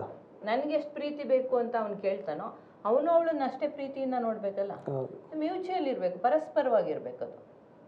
ಆದರೆ ಇಲ್ಲಿ ಅದು ಆಗ್ತಾ ಇಲ್ಲ. ಒನ್ ವೇ ಮಾತ್ರ ಎಕ್ಸ್ಪೆಕ್ಟ್ ಮಾಡ್ತಾನೆ. ನಾನೇನೋ ಮಹಾ ಸುಪೀರಿಯರ್ ಅನ್ನೋಂಗೆ. ಏನು ಸುಪೀರಿಯಾರಿಟಿ ಇಲ್ಲ. ಏನಿದೆ ಸುಪೀರಿಯಾರಿಟಿ? ಮುಖದ ಮೇಲೆ ಬರುವಂಥ ಕೊಳೆ ಅಥವಾ ಕಳೆ ಅಂದರೆ ನಾವು ಹೊಲದಲ್ಲಿ ಕಳೆ ಹೇಳ್ತೀವಲ್ಲ, ವೇಸ್ಟ್ ಗಿಡಗಳು ಅಂತ ಹೇಳ್ತೀವಲ್ಲ, ನೀವು ಕೆರೆದು ಬಿಸಾಕ್ತಿರ್ತೀರಲ್ಲ ಮೀಸೆಗಡ್ಡ. ಏನಾದರೂ ಪ್ರಯೋಜನ ಇದೆಯಾ ಇದರಿಂದ? ಶೋಕಿಗೆ ಒಂಚೂರು ಸ್ಟೈಲ್ ಮಾಡ್ಕೊಳ್ಬೋದು ಅನ್ನೋದು ಬಿಟ್ಟರೆ ಮೀಸೆಯಿಂದ ಏನಾದರೂ ಪ್ರಯೋಜನ ಇದೆಯಾ? ಇಲ್ಲ ಅಲ್ವಾ? ಆದರೆ ಮೀಸೆ ತಿರ್ಕೊಂಡು ಏನು ಹೇಳ್ತಾರೆ? ನಾನು ಗಂಡು. ಅವನಿಗೆ ಮೀಸೆ ಇದೆ, ಅವನೇನು ಬೇಕಾದ್ರೆ ಮಾಡ್ಬೋದು, ಗಂಡು. ಏನೂ ಪ್ರಯೋಜನ ಇಲ್ಲದೆ ಇರುವಂತಹ ಮುಖದ ಮೇಲೆ ಕಳೆ ಹಂಗೆ ಬಂದಿರುವಂತಹ 4 ಕೂದಲಿಗೆ ಇಷ್ಟು ಹೆಮ್ಮೆ ಸೊಕ್ಕು ಪಡುವಂಥ ಗಂಡಸರುಗಳು, ಅದೇ ಹೆಣ್ಮಕ್ಳಿಗೆ ಇರುವಂತಹ ಸ್ತನ ಅದನ್ನು ಅವಳು ಮುಚ್ಕೊಂಡು ಓಡಾಡಬೇಕು. ಅದು ಅವಮಾನಕರ ಅವಳಿಗೆ. ಅದರಿಂದ ಅವಳು ಜೀವದಾನ ಮಾಡ್ತಾಳೆ, ಅಮೃತಧಾರೆ ಕೊಡ್ತಾಳೆ ಮಗುಗೆ. ಅದಿಲ್ಲ ಅಂದ್ರೆ ಮಗು, ಎಷ್ಟೋ ಮಕ್ಕಳು ಆರೋಗ್ಯವಾಗಿ ಬೆಳೆಯೋದೇ ಇಲ್ಲ. ಖಂಡಿತ. ತುಂಬ ಅಗತ್ಯವಾದಂತಹ ಹಾಲು ಮೊಲೆ ಹಾಲು ಪ್ರತಿಯೊಂದು ಮಗುವಿಗೂ ಕೂಡ. ಆದರೆ ಆ ಮೊಲೆಗಳು ಅವಳಿಗೆ ಅವಮಾನಕಾರಿ ಅನ್ನೋ ರೀತಿಯಲ್ಲಿ ರೇಗಿಸ್ತಾರೆ ಅವಳು ಅದನ್ನು ಮುಚ್ಕೊಂಡು ಓಡಾಡಬೇಕು. ಅವಳು ಅದ್ರ ಬಗ್ಗೆ ಹೆಮ್ಮೆ ಪಡಬೇಕು. ಇಡೀ ಸಮಾಜ ಅದ್ರ ಬಗ್ಗೆ ಹೆಮ್ಮೆ ಪಡಬೇಕು, ಅದಕ್ಕೆ ಗೌರವ ಕೊಡಬೇಕು. ಆದರೆ ಮಾಡೋದೇನು? ಅದನ್ನು ಕೆಟ್ಟ ದೃಷ್ಟಿಯಿಂದ ನೋಡುವಂಥದ್ದು. ಸೊ ಹೆಣ್ಣು ಪ್ರಯೋಜನಕಾರಿಯಾಗಿದ್ರೂ ಕೂಡ, ಅದ್ಭುತವಾದ ಪ್ರಯೋಜನಕಾರಿಯಾಗಿದ್ರೂ ಕೂಡ ಅವಳನ್ನು ಅವಹೇಳನ ಮಾಡುವಂತಹ ಕೆಟ್ಟ ಮನಸ್ಥಿತಿಗೆ ನಮ್ಮ ಸಮಾಜ ಹೋಗಿದೆ. ಆದ್ದರಿಂದ ಆ ಮನಸ್ಥಿತಿಗಳನ್ನು ಸರಿ ಮಾಡಲಿಲ್ಲ ಅಂದರೆ ನಮ್ಮ ಸಮಾಜ ಆರೋಗ್ಯಕರ ಆಗೋದಿಲ್ಲ. ಇವ್ರು ಎಷ್ಟೇ ಸಂರಕ್ಷಣೆ ಕಾನೂನುಗಳನ್ನು ತಂದ್ರೂ ಅವೆಲ್ಲ ಕಸದ ಬುಟ್ಟಿಗೆ ಹೋಗ್ತವೆ ಹೊರತು ಯಾವುದೂ ಎಫೆಕ್ಟಿವ್ ಆಗಿ ಇಂಪ್ಲಿಮೆಂಟೇಷನ್ ಆಗ್ಲಿಕ್ಕೆ ಸಾಧ್ಯ ಇಲ್ಲ. ಈಗ ನಾವು ಈ ಮಾತುಕತೆಯ ಕೊನೆ ಭಾಗಕ್ಕೆ ಬರೋದಾದರೆ, ಈಗ ನೀವೇ ಹೇಳಿದ್ರಿ ನಿಮ್ಮ ಮಾತುಗಳನ್ನ ನಾವು ಕನೆಕ್ಟ್ ಮಾಡ್ಕೊಂಡು ಮಾತಾಡೋದಾದ್ರೆ, ಆ ಮಗುವಿಗೆ ನಾವು ಬಾಲ್ಯದಲ್ಲಿ ಅಥವಾ ಸ್ಕೂಲ್ಗೆ ಹೋಗುವಾಗಲೇ ಒಂದೇ ಥರದ ಡ್ರೆಸ್ ಕೋಡನ್ನು ಮಾಡಬೇಕು, ಅದು ಸಮವಸ್ತ್ರ ಆಗುತ್ತೆ. ಅಥವಾ ಸಂಜೆ ನಂತರ ಹುಡುಗರನ್ನು ಯುವಕರನ್ನು ಗಂಡಸರನ್ನು ಹೊರಗೆ ಬಿಡಲಾರ್ದ ಕಾನೂನು ತರಬೇಕು. ಈ ಥರದ್ದು ತುಂಬ ಹೊಸ ಹೊಸ ವಿಚಾರಗಳನ್ನ ಹೇಳಿದ್ರಿ. ಇಂಥದ್ದನ್ನು ಒಂದು ಈಗ ಡಾಕ್ಟರ್ ಅಂಬೇಡ್ಕರ್ ಅಷ್ಟೆಲ್ಲ ಶ್ರಮ ಮಾಡಿದ್ದಕ್ಕೆ ಸಂವಿಧಾನ ಆಯಿತು, ಸಾಕಷ್ಟು ಬದಲಾವಣೆಗಳು ಕಾನೂನುಗಳು ಬಂತು, ಅದರದ್ದು ನಾವು ಇವಾಗ ಎಷ್ಟೊಂದು ಉಣ್ತಾ ಇದ್ದೀವಿ. ಹಾಗೆ ಒಂದು ಒಕ್ಕೂಟವಾಗಿ ಇದನ್ನ ನಿರಂತರವಾಗಿ ಆಂದೋಲನ ಮೂಮೆಂಟ್ ಮಾಡಿಕೊಂಡು ಇಂತಹ ಬದಲಾವಣೆಗಾಗಿ, ಮಹಿಳಾ ಸಮಾನತೆಗಾಗಿ, ಲಿಂಗ ಸಮಾನತೆಗೆ ಇಂತಿಂಥ ಬದಲಾವಣೆಗಳು ಬೇಕು ಅಂತ ನಾವು ಕಾನೂನನ್ನು, ಸಂವಿಧಾನದಲ್ಲಿ ಇನ್ನಷ್ಟು ಕಾನೂನನ್ನು ತರಲಿಕ್ಕೆ ಯಾಕೆ ಪ್ರಯತ್ನ ಮಾಡಬಾರ್ದು? ಈಗಿರುವಷ್ಟು ಕಾನೂನುಗಳೇ ಸಾಕಾಗಿದೆ. ಇನ್ನೊಂದು ಕಾನೂನು ತುಂಬ ಮುಖ್ಯವಾಗಿ ಬೇಕಾಗಿರುವಂಥದ್ದು 50% ಮಹಿಳಾ ಮೀಸಲಾತಿ ಕಾನೂನು. ಹೌದು, ಮೀಸಲು ಅಂದರೆ ನಮಗೇನು ಭಿಕ್ಷೆ ಅಲ್ಲ, ನಮ್ಮ ಹಕ್ಕು ಅದು. ನಾವು 50% ಇದ್ದೀವಿ, ನಮ್ದು 50% ಜಾಗದಲ್ಲಿ ನೀವೇನು ಆಕ್ರಮಣ ಮಾಡ್ಕೊಂಡಿದ್ದೀರೋ ಬಿಟ್ಟು ಹೋಗಿ ಅಂತ ಅಷ್ಟೇ ಹೇಳ್ತಾ ಇರೋದು ನಾವು. ಹೌದು, ಆ ಬಿಲ್ಲನ್ನು ಪಾಸ್ ಮಾಡಿಬಿಟ್ಟು ಪ್ರತಿಯೊಂದು ಕ್ಷೇತ್ರದಲ್ಲಿ ಮತ್ತು ಪ್ರತಿಯೊಂದು ಹಂತದಲ್ಲಿ ನೀವು ಕಸ ಗುಡಿಸೋದ್ರಿಂದ ಹಿಡಿದು ಪ್ರೈಮ್ ಮಿನಿಸ್ಟರ್, ಚೀಫ್ ಮಿನಿಸ್ಟರ್ಗಳಾಗೋವರೆಗೂ ಎಲ್ಲ ಕಡೆ 50% ರಿಸರ್ವೇಷನ್ ಮಹಿಳೆಯರ ಸೀಟ್. ಯಾವುದೇ ನಿಗಮ ಮಂಡಳಿ ಆಗಲಿ, ಯಾವುದೇ ಆಯೋಗಗಳಾಗಲಿ, ಯಾವುದೇ ಜುಡಿಷಿಯರಿ ಆಗಲಿ, ಪೊಲೀಸ್ ಸಿಸ್ಟಮ್ ಆಗಲಿ, ಲಾ ಆ್ಯಂಡ್ ಆರ್ಡರ್ ಸಿಸ್ಟಮ್ಗಳಲ್ಲಾಗಲಿ ಕೆಲಸ ಮಾಡೋರಾಗಲಿ, ಕ್ಲರ್ಕ್ಗಳಾಗಲಿ, IAS ಆಫೀಸರ್ಗಳಾಗಲಿ, ಯಾವುದೇ ಕ್ಷೇತ್ರ ಆಗಿರಬಹುದು, MLA MP ಗಳಾಗಲಿ, ಎಲ್ಲ ಕ್ಷೇತ್ರದಲ್ಲೂ ಎಲ್ಲ ಸ್ತರಗಳಲ್ಲೂ 50% ಮಹಿಳೆಯರು ಇರಲೇಬೇಕು. ಅದು ಒಂದು ಆದರೆ ಅದಾದರೆ ಅಟ್ಲೀಸ್ಟ್ ಮಾತಾಡ್ಲಿಕ್ಕೆ ಒಂದು ಸ್ಪೇಸ್ ಕ್ರಿಯೇಟ್ ಆಗತ್ತೆ, ವಿಷಯಗಳನ್ನ ಚರ್ಚೆ ಮಾಡೋಕ್ಕೆ. ಈಗ ಅಲ್ಲೊಂದು ಇಲ್ಲೊಂದು ಮಹಿಳೆಯರಿದ್ದಾರೆ, ಅವರು ಪುರುಷರು ಥರಾನೇ ಮಾತಾಡ್ತಾರೆ. ಯಾಕೆ ಅಂದರೆ ಅವರು ಬೇರೆ ಥರ ಮಾತಾಡಿದ್ರೆ ಪುರುಷರು ಅವ್ರನ್ನ ಅವಹೇಳನ ಮಾಡಿ ನಗ್ತಾರೆ, ಅಥವಾ ಅವ್ರಿಗೆ ಅಲ್ಲಿ ಜಾಗ ಕೊಡೋದಿಲ್ಲ, ಓಡಿಸ್ತಾರೆ. ಸೊ ಹಂಗಾಗಿ ಅವರು ಪೊಪೆಟ್ಗಳಾಗಿರ್ಬೇಕಾಗಿದೆ. ಈಗಿರುವಂಥ ಮಹಿಳೆಯರು ಪೊಪೆಟ್ಗಳಾಗುವಂಥವ್ರನ್ನೇ ಕರ್ಕೊಂಬಂದು ಕೂರಿಸ್ಕೋತಾರೆ ಕೂಡ, ಅಲ್ವಾ? ಸೊ ಅಲ್ಲಿ ಒಂದು 50% ಮಹಿಳೆಯರೇ ಇದ್ದರೆ ಅದರಲ್ಲೂ ಕೆಟ್ಟವ್ರು ಇರ್ತಾರೆ ಅಂದ್ಕೊಳ್ಳಿ, ಒಂದು 5% ಕೆಟ್ಟವರು ಅವರಲ್ಲೂ ಇರ್ತಾರೆ, ತೊಂದರೆ ಇಲ್ಲ. ಆದರೆ 45% ಸ್ಟ್ರಾಂಗ್ ವಾಯ್ಸ್ ಇರ್ತದಲ್ಲ. ಸೊ ಆಗ ಇಂತಹ ಕೃತ್ಯಗಳಾಗ್ದಲೇ ಇರೋಂಗೆ ನೋಡ್ಕೊಳ್ಬೋದಲ್ಲ. ಖಂಡಿತ. ಮಹಿಳೆಯರಲ್ಲಿ ಕರಪ್ಟ್ ಇಲ್ವಾ ಅಂತ ಕೇಳ್ತಾರೆ, ಇರಬಹುದು. ಪುರುಷರಲ್ಲಿರುವಾಗ ಅವರಲ್ಲಿ ಇರಬಾರ್ದು ಅಂತ ನೀವು ಯಾಕೆ ಎಕ್ಸ್ಪೆಕ್ಟ್ ಮಾಡ್ತೀರಿ? ನಿಮ್ಮದೇ ಸಮಾಜದಿಂದ ಬೆಳ್ಕೊಂಬಂದಿರೋದು, ನಿಮ್ಮದೇ ಕುಟುಂಬದಿಂದ ಬೆಳ್ಕೊಂಬಂದಿರೋದಲ್ಲ ಅವಳು, ನೀವೇ ಬೆಳೆಸಿರೋದಲ್ಲ. ಹೌದು. ಸೊ ಅಟ್ಲೀಸ್ಟ್ ಅದರಿಂದ ಹೊರಗೆ ಬಂದು ಯೋಚನೆ ಮಾಡ್ಲಿಕ್ಕೆ ಒಂದು ಅವಕಾಶ ಕ್ರಿಯೇಟ್ ಆಗಬೇಕು ಅಂತ ಅಂದರೆ ಅಷ್ಟು ಜನ ಮಹಿಳೆಯರಲ್ಲಿ ಇರಬೇಕು, ಹಾಗಿಂಥ ವಾಯ್ಸ್ಗಳು ಬರ್ತವೆ. ಇಲ್ಲ ಅಂತ ಅಂದರೆ ನಿಮ್ಮ ಸುಪ್ರೀಂ ಕೋರ್ಟ್ ಜಡ್ಜ್ಮೆಂಟ್ ಬಂದ್ರೂ ಹೆಂಗೆ ಮಲೆಮಹದೇಶ್ವರ ಅಲ್ಲ, ಯಾವುದದು ಅಯ್ಯಪ್ಪ, ಶಬರಿಮಲೆ ದೇವಸ್ಥಾನದಲ್ಲಿ ಅವನು ಪೂಜಾರಿಯಾಗಿರೋನು, ಮಂಡಳಿಯ ಅಧ್ಯಕ್ಷ ಆಗಿರೋನು ಇವತ್ತಿಗೂ ಮಹಿಳೆಯರನ್ನ ಒಳಗಡೆ ಬಿಡ್ತಾ ಇಲ್ಲ. ಸುಪ್ರೀಂ ಕೋರ್ಟ್ ಜಡ್ಜ್ಮೆಂಟ್ ಇದ್ರೂ ಕೂಡ ಕಂಟೆಂಪ್ಟ್ ಆಫ್ ಕೋರ್ಟ್ ಪ್ರತಿ ದಿನ ನಡೀತಾ ಇದೆ, ಪ್ರತಿ ಕ್ಷಣ ನಡೀತಾ ಇದೆ. ಅಲ್ಲಿ ಅವನು ಬಿಡ್ತಾ ಇಲ್ಲ ಅಲ್ಲ ಮಹಿಳೆಯರನ್ನ, ಆ ಮಂಡಳಿ ಬಿಡ್ತಾ ಇಲ್ಲ ಅಲ್ಲ. ಯಾಕೆ? ಸುಪ್ರೀಂಕ್ಕಿಂತ ದೊಡ್ಡವರು ಅನ್ಕೊಂಡ್ಬಿಟ್ಟಿದ್ದಾರೆ. ಇದು ಅಧಮತನ. ಈ ಅಧಮತನ ಎಲ್ಲಿಂದ ಬರುತ್ತೆ? ಅವ್ರು ಹೇಳೋದೇನು 10 ವರ್ಷದಿಂದ 50 ವರ್ಷದ ಮಹಿಳೆಯರು ಮುಟ್ಟಾಗ್ತಾರೆ, ಅದಕ್ಕೆ ದೇವಸ್ಥಾನಕ್ಕೆ ಬರಬಾರ್ದು ಅಂತ. ಮುಟ್ಟಾದ್ರೆ ಇವನಿಗೇನು ಪ್ರಾಬ್ಲಮ್, ಈ ಮುಟ್ಟಾಳನಿಗೆ? ಮುಟ್ಟು ಅಂದರೆ ಏನು? ಒಂದು ಗರ್ಭಕೋಶದಲ್ಲಿ ರಕ್ತ ಬಂದು ಬೆಡ್ ರೆಡಿ ಮಾಡುತ್ತೆ, ಆಮೇಲೆ ಅದೇನು ಮಹಿಳೆಯ ಅಂಡ ಏನಿರುತ್ತೆ ಅದು ಪ್ರೆಗ್ನೆಂಟ್ ಆದರೆ, ಕನ್ಸೀವ್ ಆದಾಗ ಅಲ್ಲಿ ಬೆಳ್ಕೊಳ್ತಾ ಹೋಗುತ್ತೆ, ಆ ಶಕ್ತಿನೆಲ್ಲ ಹೀರ್ಕೊಂಡು ಮಗು ಬೆಳೆಯುತ್ತೆ. ಅಂತಹ 9 ತಿಂಗಳು ಆ ಮುಟ್ಟಿಗೆ ಬರುವಂಥ ಶಕ್ತಿ ಎಲ್ಲ ಆ ಮಗುಗೆ ಬರುತ್ತೆ. ಸೊ 9 ಮುಟ್ಟುಗಳ ಪ್ರಾಡಕ್ಟ್ ಒಂದು ಮಗು. ಖಂಡಿತ. ನಾನು ಇದನ್ನು ಸುಮಾರು ವರ್ಷಗಳಿಂದ ಹೇಳ್ತಾ ಇದ್ದೀನಿ. 9 ಮುಟ್ಟುಗಳ ಪ್ರಾಡಕ್ಟ್ ಒಂದು ಮಗು. ಅದು ಗಂಡು ಮಗು ಆಗಲಿ, ಹೆಣ್ಣು ಮಗು ಆಗಲಿ, ಯಾವುದೇ ಮಗು ಆಗಲಿ. ಅವನು ಕೂಡ ಶಬರಿಮಲೆಯ ಪೂಜಾರಿಯ ಏನು ಮೇನ್ ಪೂಜಾರಿ ಏನಿದ್ದಾನೆ, ಅಥವಾ ತಿರುಪತಿದಾಗಲಿ, ಧರ್ಮಸ್ಥಳದ್ದಾಗಲಿ, ಇನ್ನೊಂದಾಗಲಿ, ಮತ್ತೊಂದಾಗಲಿ, ಅಥವಾ ಯಾವುದೇ ಪಾದ್ರಿಗಳಾಗಲಿ, ಯಾವುದೇ ಮೌಲ್ವಿ ಆಗಲಿ, ಬುದ್ಧಿಸ್ಟ್ ಮಾಂಕ್ ಆಗಲಿ, ಯಾವನೇ ಆಗಲಿ, ಅವನು ಕೂಡ ಅವನ ತಾಯಿಯ 9 ಮುಟ್ಟುಗಳ ಒಂದು ಪ್ರಾಡಕ್ಟ್. ಅದೇ ಥರ ಅವನ ಅಕ್ಕ ತಂಗಿಯರು ಕೂಡ, ಅದೇ ಥರ ಅವನ ತಾಯಿ ಕೂಡ, ಅದೇ ಥರ ಅವನ ಮಗಳು ಕೂಡ. ಇವನು ಮಾತ್ರ ಅಲ್ಲಿ ಪೂಜಾರಿ ಆಗ್ಬೋದಂತೆ, ಅವನ ಅಕ್ಕ ತಂಗಿ ಯಾಕೆ ಅಲ್ಲಿಗೆ ಹೋಗ್ಬಾರ್ದು? ಅವನು ಅದೇ ಥರ ಹುಟ್ಟಿರೋನು, ಅವನು 9 ಮುಟ್ಟುಗಳ ಪ್ರಾಡಕ್ಟು, ಇವಳು 9 ಮುಟ್ಟುಗಳ ಪ್ರಾಡಕ್ಟು.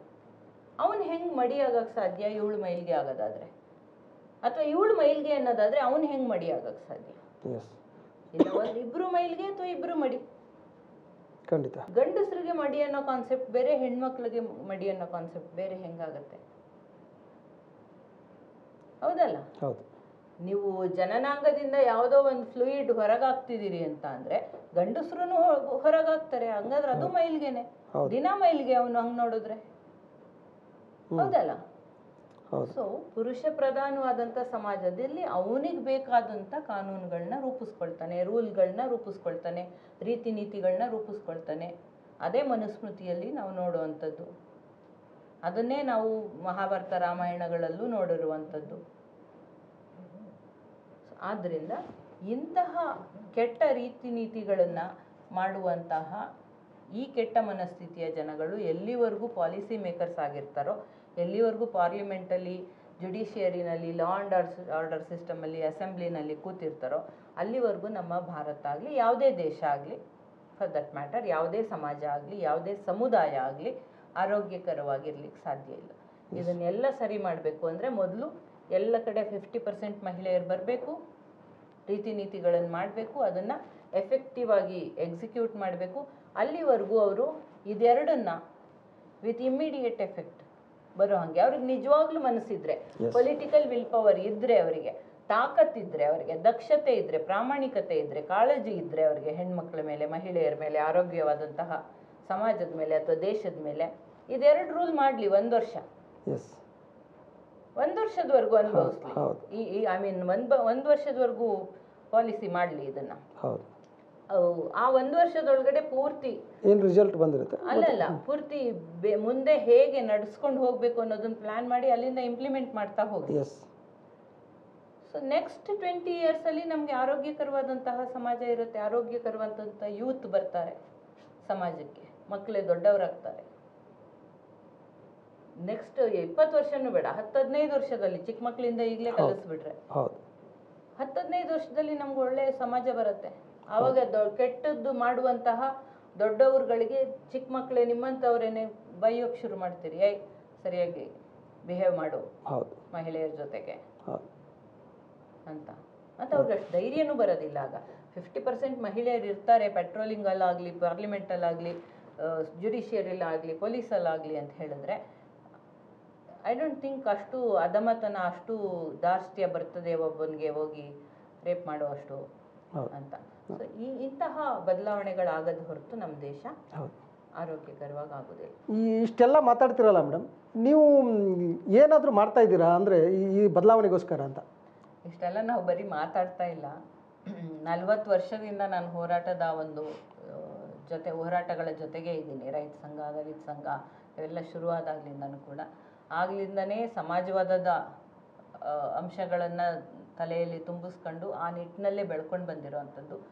ಈಗ ಕೂಡ ಕಳೆದ 10 ವರ್ಷಗಳಿಂದ ಏನು ಮಂಗಳೂರು ಪಬ್ ಅಟ್ಯಾಕ್ ಆಯಿತು, ಆವಾಗ ಏನು ಕರ್ನಾಟಕ ಮಹಿಳಾ ದೌರ್ಜನ್ಯ ವಿರೋಧಿ ವೇದಿಕೆ ಅಂತ ಶುರುವಾಯಿತು, ಅದರಲ್ಲಿ ಸಕ್ರಿಯವಾಗಿದ್ದುಕೊಂಡು ನಾವು ಈಗ ಒಕ್ಕೂಟ ಅಂತ ಮಾಡ್ಕೊಂಡಿದ್ದೀವಿ. ಅದರಲ್ಲಿ 150 ಕರ್ನಾಟಕ ಮಹಿಳಾ ದೌರ್ಜನ್ಯ ವಿರೋಧಿ ಒಕ್ಕೂಟ ಆಗಿದೆ ಈಗ ಅದು.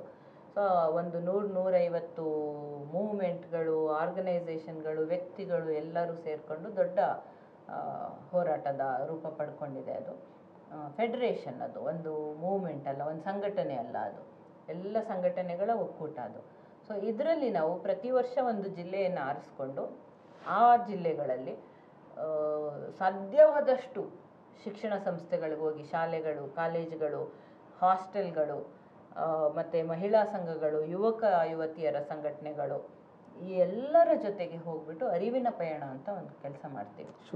ಅಲ್ಲಿ ಆಯಾ ಜಿಲ್ಲೆಯಲ್ಲಿ ತುಂಬ ಸಮಸ್ಯೆಯಾಗಿ ಉಲ್ಬಣವಾಗಿರುವಂತಹ ಮಹಿಳೆಯರ ಮೇಲಿನ ಸಮಸ್ಯೆಗಳ ಬಗ್ಗೆ ನಾವು ಅಡ್ರೆಸ್ ಮಾಡ್ತೀವಿ. ಅದರಲ್ಲಿ ಕಾಮನ್ ಆಗಿ ಕೆಲವಿದ್ದಾವೆ. ಕೌಟುಂಬಿಕ ದೌರ್ಜನ್ಯದ ಬಗ್ಗೆ ಆಗಿರ್ಬೋದು, ಮುಟ್ಟಿನ ವಿಷಯದಲ್ಲಿ ಡಿಸ್ಕ್ರಿಮಿನೇಷನ್ ಆಗ್ತಾ ಇರುವಂಥದ್ದು ಇರಬಹುದು, ಅಥವಾ ಬಣ್ಣದ ಹೆಸರಲ್ಲಿ ಹೆಣ್ಮಕ್ಳು ಕಪ್ಪಗಿದ್ರೆ ಲಕ್ಷಣ ಅಲ್ಲ, ಅದು ಇದು ಹೇಳ್ತಾರಲ್ಲ, ಅದರಿಂದನೇ ಕಾನ್ಫಿಡೆನ್ಸ್ ಎಷ್ಟೊಂದು ಜನಕ್ಕೆ ಕಡಿಮೆ ಆಗೋಗ್ತವೆ. ನಾನು ಚೆನ್ನಾಗಿಲ್ವೇನೋ, ನಾನು ದುಮ್ಮಕ್ಕಿದ್ದೀನಿ ಚೆನ್ನಾಗಿಲ್ವೇನೋ, ನಾನು ಸಣ್ಣಕ್ಕಿದ್ದೀನಿ ಚೆನ್ನಾಗಿಲ್ವೇನೋ, ನಾನು ಕಪ್ಪಗಿದ್ದೀನಿ ಚೆನ್ನಾಗಿಲ್ವೇನೋ, ನನ್ನ ಕೂದಲು ಕಡಿಮೆ ಇದೆ ಚೆನ್ನಾಗಿಲ್ವೇನೋ. ಸೊ ಇಂತಹ ವಿಷಯಗಳ ಬಗ್ಗೆ, ಮತ್ತು ಜಾತಿ ತಾರತಮ್ಯದ ಬಗ್ಗೆ, ದೇವದಾಸಿ ಪದ್ಧತಿ ಆಗ್ಬೋದು, ಬಾಲ್ಯ ವಿವಾಹ ಆಗ್ಬೋದು, ಭ್ರೂಣ ಹತ್ಯೆ, ಹೆಣ್ಣು ಭ್ರೂಣ ಸಾಮಾಜಿಕ ಹತ್ಯೆ ಆಚರಣೆಗಳು, ಇಂಥ ಎಲ್ಲ ವಿಷಯಗಳ ಬಗ್ಗೆ ಮತ್ತು ಮಹಿಳೆಯರ ಹಕ್ಕುಗಳ ಬಗ್ಗೆ ಎಲ್ಲ ಯುವ ಜನತೆಗೆ, ಬರೀ ಹುಡುಗಿಯರಿಗಷ್ಟೇ ಇಲ್ಲ, ಹುಡುಗರನ್ನು ಸೇರಿಸಿ ಹೆಚ್ಚಿನ ಮಟ್ಟಕ್ಕೆ ಹುಡುಗರಿಗೂ ಕೂಡ ಸೇರಿಸ್ಕೊಂಡು ಎಲ್ಲ ಸಂಘಟನೆಗಳಿಗೆ ಮತ್ತು ಶಾಲಾ ಕಾಲೇಜು ಹಾಸ್ಟೆಲ್ಗಳಿಗೆ ಹೋಗಿ ನಾವು ಅವೇರ್ನೆಸ್ ಕ್ರಿಯೇಟ್ ಮಾಡ್ತಾ ಇದ್ದೀವಿ. ಅವ್ರುಗಳಿಗೆ ಕತೆ ಮೂಲಕ, ಹಾಡಿನ ಮೂಲಕ, ನಾಟಕದ ಮೂಲಕ ಅದನ್ನು ತೋರಿಸಿ ಅವ್ರ ಜೊತೆಗೆ ಸಂವಾದ ಮಾಡಿ ಅವರು ಅದನ್ನು ಎಷ್ಟರ ಮಟ್ಟಿಗೆ ಅರ್ಥ ಮಾಡ್ಕೊಳ್ತಾ ಇದ್ದಾರೆ ಕಾನ್ಸೆಪ್ಟ್ಗಳನ್ನು ಅಂತ ನೋಡಿ, ಆ ನಿಟ್ಟಿನಲ್ಲಿ ನಾವು ಅವರ ಮಾನಸಿಕ ಪ್ರಶ್ನೆಗಳು ಏನಿದ್ದಾವೆ, ಅವ್ರಗಳಿಗೆ ಮಿತ್ಗಳೇನಿದ್ದಾವೆ, ಮಿಸ್ಕನ್ಸೆಪ್ಷನ್ಗಳೇನಿದ್ದಾವೆ, ಇನ್ಹಿಬಿಷನ್ಗಳನ್ನು ಹೋಗಲಾಡಿಸೋದಕ್ಕೆ ನಾವು ಪ್ರಯತ್ನ ಮಾಡ್ತಾ ಇದ್ದೀವಿ. ಸೊ ಕಳೆದ ಒಂದು 5-6 ವರ್ಷದಿಂದ ಇದನ್ನು ಶುರು ಮಾಡ್ಕೊಂಡು ನಾವು ನಡೆಸ್ಕೊಂಡು ಬರ್ತಾ ಇದ್ದೀವಿ. ಈ ನಿಟ್ಟಿನಲ್ಲಿ ಇಡೀ ಎಲ್ಲರಿಗೂ ನಾನು ಕೇಳ್ಕೊಳ್ಳೋದೇನು ಅಂತ ಹೇಳಿದ್ರೆ, ನೀವು ಯಾರಾದರೂ ಯಾವುದೇ ರೀತಿಯಲ್ಲಿ ಇದಕ್ಕೆ ಕಾಂಟ್ರಿಬ್ಯೂಟ್ ಮಾಡ್ಲಿಕ್ಕೆ ಸಾಧ್ಯ ಆದರೆ, ನೀವು ಕತೆ ಹಾಡುಗಳನ್ನು ಬರ್ಕೊಡ್ಬಹುದು, ಸಂಗೀತ ಹಾಕ್ಕೊಡ್ಬಹುದು, ಅಥವಾ ಹಣದ ಸಹಾಯ ಮಾಡಬಹುದು. ನಾವು ಪುಸ್ತಕ ತರ್ತೀವಿ, ಪ್ರತಿ ಜಿಲ್ಲೆನಲ್ಲೂ ಕೂಡ ಆ ಜಿಲ್ಲೆಗೆ ಎಷ್ಟು ಪುಸ್ತಕಗಳು ಬೇಕೋ ಅವನ್ನು ಪ್ರಿಂಟ್ ಮಾಡ್ತೀವಿ, ಅದನ್ನು ಪ್ರಿಂಟ್ ಮಾಡಿಸ್ಕೊಡುವಂಥದ್ದು. ಮತ್ತು 2 ದಿನದ ಕಾರ್ಯಕ್ರಮ ಮಾಡ್ತೀವಿ, ಒಂದು ದಿನ ಸೆಮಿನಾರು, ಇನ್ನೊಂದು ದಿನ ಬೃಹತ್ ಜಾಥಾ ಮತ್ತು ಬಹಿರಂಗ ಸಭೆ. ಸೊ ಇದು ಪ್ರತಿ ಜಿಲ್ಲೆಯಲ್ಲಿ ಒಂದೊಂದು ವರ್ಷಕ್ಕೆ ಮಾಡ್ತೀವಿ. ಸೊ ಇದಕ್ಕೆ ನೀವು ಯಾವುದೇ ರೀತಿಯಾಗಿ ನಮ್ಮ ಜೊತೆ ಕೈ ಜೋಡಿಸ್ಲಿಕ್ಕೆ ಸಾಧ್ಯ ಆದರೆ ಕೈ ಜೋಡಿಸಿ ಬನ್ನಿ ನಮ್ಗಳ ಜೊತೆಗೆ ಅಂತ ಕರೀತಾ ಇದ್ದೀನಿ. ಸೊ ಹಾಗಾಗಿ ನಾವು ಆರೋಗ್ಯವಾದಂಥ ಸಮಾಜನ ನಿರ್ಮಾಣ ಮಾಡಬಹುದು. ಧನ್ಯವಾದಗಳು ಮೇಡಮ್. ಮಹಿಳಾ ಸಮಾನತೆ ಬಗ್ಗೆ, ಲಿಂಗ ತಾರತಮ್ಯ, ಸಮಾಜದಲ್ಲಿರುವ ಲಿಂಗ ತಾರತಮ್ಯಗಳ ಬಗ್ಗೆ ಸಾಕಷ್ಟು ವಿಚಾರಗಳನ್ನ ನಮ್ಮ ವೀಕ್ಷಕರೊಂದಿಗೆ ಹಂಚಿಕೊಂಡ್ರಿ. ನಿಮ್ಮ ಮಾತುಗಳನ್ನ ಕೇಳಿಸ್ಕೊಂಡ್ರೆ ನಮ್ಮ ವೀಕ್ಷಕರು ಖಂಡಿತವಾಗಿಯೂ ಬದಲಾಗ್ತಾರೆ, ಸಂವೇದನಾಶೀಲರಾಗ್ತಾರೆ ಅಂತ ನಾನು ಆಶಿಸ್ತೀನಿ. ಯಾಕಪ್ಪ ಅಂತಂದರೆ, ಈ ಗಂಡು ಮತ್ತು ಹೆಣ್ಣು, ಪುರುಷ ಮತ್ತು ಹೆಣ್ಣು ಅನ್ನುವಂಥದ್ದನ್ನು ಇದೊಂದು ಮಾನಸಿಕತೆ. ಇದು ಅವರು ಹುಟ್ಟುತ್ತಾ ಆಗಿರೋದಿಲ್ಲ. ಈ ಮಾನಸಿಕತೆಯಿಂದ ಅವ್ರನ್ನ ನಿರ್ಮಾಣ ಮಾಡಲಾಗ್ತಿದೆ. ಆ ನಿರ್ಮಾಣ ಮಾಡುವುದು ಎಲ್ಲಿಂದ? ಮನೆಯಿಂದ, ಪೋಷಕರಿಂದ, ಶಾಲೆಗಳಿಂದ, ಸಮಾಜದಿಂದ. ಇವೆಲ್ಲಗಳನ್ನು ನಾವು ಸರಿ ಮಾಡ್ತಾ ಬಂದರೆ ಖಂಡಿತವಾಗಿಯೂ ಮುಂದಿನ 10-20 ವರ್ಷಗಳಲ್ಲಿ ಗಂಡು ಹೆಣ್ಣು ಸಮಾನತೆ ಅನ್ನೋದು ಖಂಡಿತ ಬರುತ್ತೆ. ಅದು ಬರಲಿ ಅಂತ ಆಶಿಸ್ತಾ ತಮಗೆಲ್ಲ ಧನ್ಯವಾದಗಳು.